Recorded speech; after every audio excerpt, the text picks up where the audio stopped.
So ഇന്ന് നമ്മുടെ ഉത്സവത്തിൻ്റെ സെക്കൻഡ് ലാസ്റ്റ് ഡേ ആണ് കേട്ടോ. അപ്പോൾ ഇന്നലെ നമ്മൾ ഘോഷയാത്രയുടെ കാര്യമല്ലേ പറഞ്ഞത്.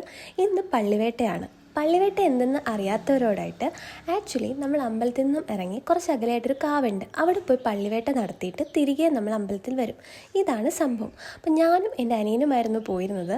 7:30 ഇറങ്ങുമെന്ന് പറഞ്ഞിട്ട് ഞങ്ങൾ 7:30 ആയപ്പോൾ തന്നെ എത്തി. പക്ഷേ അവിടെ ശ്രീഭൂതബലി നടക്കുന്നുണ്ടായിരുന്നു. അതുകൊണ്ട് തന്നെ അത് കഴിഞ്ഞതിന് ശേഷമേ അമ്പലത്തിൽ നിന്ന് ഇറങ്ങും. ഇതെങ്ങനെയാണെന്നറിയോ, നമ്മൾ പോകുന്ന വഴിയിലെ ലൈറ്റ് എല്ലാം ഓഫ് ചെയ്യും. എന്നിട്ട് നമ്മൾ ഇരുട്ടത്താണ്, നമ്മളെപ്പോഴും വേട്ടയ്ക്ക് പോകുന്ന പമ്മിയല്ലേ അതുപോലെയാണ് പോവുക. എന്നിട്ട് അവിടെ പോയിട്ട് നമ്മൾ അമ്പ് ചെയ്ത് കഴിഞ്ഞതിന് ശേഷം മാത്രമേ ഈ ലൈറ്റ്സൊക്കെ ഓൺ ചെയ്യാറുള്ളൂ. എല്ലാ വീട്ടിലെയും പോസ്റ്റിലെയും ഒക്കെ ലൈറ്റ് ഓഫ് ആക്കും കേട്ടോ. അപ്പോൾ ഇപ്പം അമ്പലത്തിലെ ഫുൾ ലൈറ്റ്സ് ഓഫ് ചെയ്തു. ഇനിയിപ്പോൾ നമ്മൾ ഇരുട്ടത്ത് ഇങ്ങനെ പൊയ്ക്കൊണ്ടിരിക്കുക, കണ്ടോ, ഫുൾ ഇരുട്ടാണ്. അങ്ങനെ അവിടെ എത്തി. അത് കഴിഞ്ഞപ്പോഴത്തേക്കും അവിടെ പൂജയൊക്കെ തുടങ്ങും. അപ്പോൾ പൂജയൊക്കെ തുടങ്ങാൻ നേരത്തിന് ഞാനും അതിനും തിരികെ എത്തി. കാരണം നാളെ എനിക്ക് തിരിച്ച് ട്രിവാൻഡ്രം പോകണമായിരുന്നു. പിന്നെ അവന് കോളേജ് ഉള്ളതുകൊണ്ട് ലേറ്റ് ആവുമെന്ന് കരുതിയിട്ട് ഞങ്ങൾ തിരികെ എത്തി. അപ്പോൾ ഇങ്ങനെ തിരികെ വരുന്ന വഴിയിലെ വീടുകളിലൊക്കെ കുറേ അൻപുലി അങ്ങനത്തെ കാര്യങ്ങളൊക്കെ ഉണ്ടായിരുന്നു. അപ്പോൾ അവിടെ കണ്ട ഫയർ വർക്ക്സ് ഒക്കെയാണിത്. ഇപ്പോൾ ഇത് നമ്മുടെ വീടിൻ്റെ തൊട്ട് പുറകിലായിട്ടാണ് കേട്ടോ. അപ്പം അവിടെ നിന്ന് എത്തിയിട്ടുണ്ടായിരുന്നു.